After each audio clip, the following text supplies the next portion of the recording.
I grew up in the Bay Area, and I was raised a die-hard San Francisco Giants fan. And in the baseball era of my younger days, one had to be die-hard because the Giants didn't make the playoffs for 27 years between my kindergarten graduation up to and through becoming a law partner with children of my own. Giants fans loved their players back then, but not their luck or cold and windy days at Candlestick. And most definitely not their arch rivals, the despised LA Dodgers. The only rivalry I have seen that comes close to the Giants-Dodgers rivalry is the one between Ohio State and that college that shall not be named up north. Giants fans are raised to not like anything Dodgery, not even a certain hue of the color blue. And having said all that, and being safely out of Giants territory, as much as I grew up admiring Willie Mays and Gaylord Perry, who played for us before he played for Cleveland, my greatest baseball hero and my favorite player of all time is a Dodger.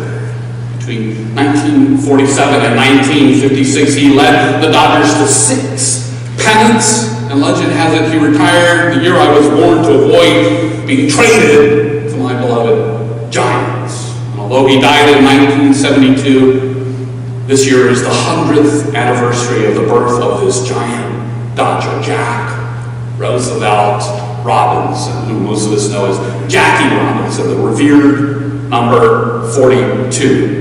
Now, whether we like baseball or not, Jackie Robinson is the name Americans should know. It's a name we should know. And I highly recommend the movie 42 if you want to get more of a sense of his heroic story. And as my wife pointed out, you do not have to like baseball to like the movie 42. Like I said, Jack Roosevelt Robinson is my all-time favorite player. He was a great player by any measure of the game. He played in a way that I admire most as an infielder with a great batting average, some pop, and incredible base running skills. He was a bigger-than-life team leader without a bigger-than-life ego. And he energized the team previously known in Brooklyn dialect as Dem Bums, leading them to those half-dozen pennants I mentioned and to the only World Series championship that the Brooklyn Dodgers ever won. And Mr. Robinson did all of that well enough to garner Rookie of the Year and Most Valuable Player award. He was selected 6 years in a row to the All-Star team, and he is rightfully in the Hall of Fame. But if great baseball skills were all he brought to baseball, he'd just be on the large stockpile of Dodgers I playfully dislike for rivalry's sake. And he would not be in one of my sermons, as sports sermons, as a rule, tend not to be my thing, and lauding Dodgers, as a rule, is definitely not my thing. Jackie Robinson, as most of us know, did much more than play baseball well. He played with the intent to break down the immoral and god-awful barriers to black athletes that prevailed in Major League sports in many of our lifetimes. Played for the well-being of our nation. He did so as a part of the post-World War II transformation toward more civil rights in America. He played leading the way in professional sports and for the nation as a whole. Jackie Robinson was a civil rights leader who showed that when the playing field was level, skin color did not hinder human ability. He proved what should have been obvious, that racism is and always has been and always will be a fraud. Breaking the color barrier in baseball was one giant step to reverse the centuries-long denial of God-given rights and the full humanity of human beings based on the pigmentation of skin. And this is the oddest and among the most fraudulent discriminatory determinants in the history of humankind. It is shameful and it is sinful. And Jackie Robinson worked with an Ohioan and an Ohio Wesleyan alum branch, Ricky, to help the nation take steps to further overcome that sin. Seeking justice and loving kindness, Branch became the first white Christian and baseball executive to courageously and successfully begin the process of leveling the playing field in baseball. Branch was very intentionally scouted, sought out, and asked Jackie Robinson to champion the cause of leveling the field by playing on the Brooklyn Dodgers. And Branch and Jackie, both Christians, agreed that nonviolence was the proper response to all the violence they anticipated would come Jackie's way. Jackie Robinson, number 42, courageously and heroically kept that agreement. He met violence with non-violence. And very sadly, a lot of violence came his way. Before he even made it to the major leagues, he endured horrific conduct on and off the field and in the minor leagues. And once he made it to the league, on the field he endured terrible threats, jeering, spitting, and physical violence with spikes high on bags and bean balls thrown at his head. And off the field, hotels and restaurants denied him service. Players threatened to boycott games he played in, and he was the subject of serious death threats and violence.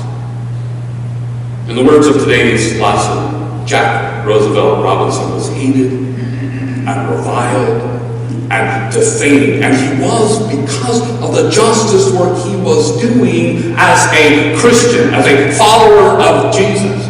Today, most of us would think it pretty straightforward justice work for a sport to include non-white people as players and let all color of athletes make or break it as equals. Human skill against human skill. That just seems fair. But it was very ugly how many Americans in the middle of the last century lashed out at a fellow American seeking to be allowed to play a game on nothing more than a level playing field. It's sad to also think about how many Christians took no action to support a brother Christian seeking justice non-violently. Jackie Robinson's justice actions and nonviolence efforts were in line with Jesus' primary teachings. They epitomize the writings on the quotes that hang on the walls of this sanctuary: seeking justice, loving kindness, walking humbly with God. His Christian conduct was exemplary, and his story is quite relevant to our lectionary lesson, or more aptly, the lectionary lesson is relevant to the Jackie Robinson story. While Matthew has Jesus give a sermon with Beatitudes on a mountaintop, Luke has Jesus give his version of the sermon standing, as we heard, on a level plane, a level place it describes it. Jesus intentionally placed himself and his followers on equal ground with a huge crowd representing the world. Humans from far and wide, we are told, were there with Christ on what is clearly meant to be understood as a leveling place. Jesus and his disciples, his followers, stand with people of numerous faiths and nationalities and races on equal ground. What a beautiful picture. There on that level place, no one was literally seen as higher or lower. All were at an equal level, just as Christ has always considered everyone everywhere. And in that place, where all humans were seen on level ground, Jesus first tended to the pressing medical and mental health needs of everyone in the crowd, regardless of their income or faith or nationality or race. They were all tended. This is Jesus providing the love of God that the Bible repeatedly calls steadfast and enduring. There are no conditions to the care Jesus provides. And see, Jesus knows he will not always be around to serve as the human form that brings people to level places and provides unconditional love. He knows that there needs to be others who serve as human forms that multiply in number, survive generation to generation, and go to the ends of the earth, providing for needs beyond the cures that he handed out that day. And so Jesus looks directly at the disciples, his first followers, and tells them those who are poor or in sorrow or are reviled will be blessed by God. That is, they will have God's attention. That's the Beatitudes part. Beatitudes means blessings.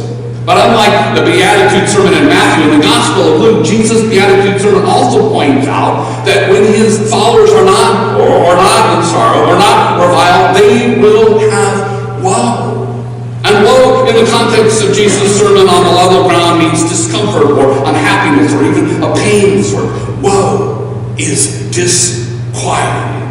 And notably, each of the Beatitudes Jesus lists in Luke is matched by a corresponding woe. Basically, Jesus can be heard to teach that those who suffer the lack of basic needs or the lack of respect have God's attention. And those with well-being, those of us with needs fulfilled and respect will be uncomfortable, have woe, until all have well-being. And why do we get woe? Because the God spark within us agitates us to be uncomfortable. Why any human being is without basic need, without respect. No one can truly have well-being until all have well-being. Woe to us until all have well-being. Reverend Dr. Martin Luther King Jr. put it famously like this: injustice anywhere is a threat to justice everywhere. We are caught in an inescapable network of mutuality, tied in a single garment of destiny. Whatever affects one directly affects all indirectly. And the effect of us indirectly part can be heard as the woes that Jesus references in our lesson. The woe part comes to us to get the attention of God within us, to provide blessings to those in need and those reviled. Simply put, it is our job to work to bring us all to a level place like Jesus. And we are not to be satisfied until it is level for everyone. Woe makes us go and work to make it so. And the Jackie Robinson story shows us all this in a secular non-fiction story that took place not so long ago. God's attention has long been on Black Americans who have been and still are deprived of a level playing field in virtually every aspect of our culture. The civil rights movement has never sought more than a level playing field. Jackie Robinson sought a simple justice of equal access for Black Americans to the rights white Americans enjoy. Rights God has endowed to absolutely everyone equally. And the denial of access to those rights got God's attention, always gets God's attention. Even today, the injustice of the denials to Black Americans in history vibrates uncomfortably in our being. Woe to us as a people for their existence in ungodly slavery and sinful Jim Crow. And we can feel that well for the past, even now, just by my mentioning it. And woe is still coming at us for the denials and the reviling that continues on in any form of racism, personal and systemic. We cannot escape the woe of racism until everyone, red, yellow, black, and white, has well-being. The woe and its positive influences are God's blessings to those without well-being.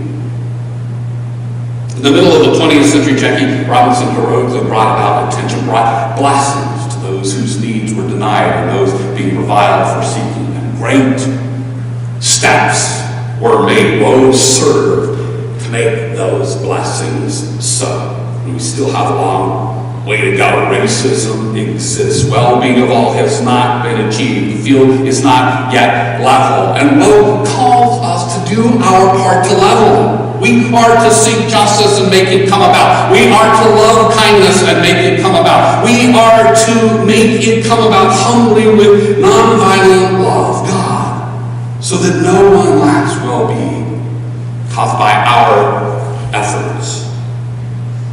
I mentioned already that many Americans lashed out at Jackie Robinson trying to play a game, a level playing field. I mentioned too that many Americans took no action to support Jackie Robinson. What I did not mention yet is the good news that many Americans supported Jackie Robinson. The African American community developed many allies who were agitated out of complacency. Woe was felt by fans, league executives, managers, coaches, and players who provided the blessing of standing with Jackie helped level that playing field. And one famous legendary story has it that when Jackie Robinson was being harassed with racist taunts at a Reds game in Ohio, a very popular player from Kentucky, Pee Wee Reese, the shortstop and captain of the Dodgers, was uncomfortable enough by racism. Woe overcame him in the Reds stadium that day, and he walked over to Jackie Robinson, and there on the infield for all to see, Pee Wee put his arm around Jackie's shoulder and stood side by side with him as an equal on a level place.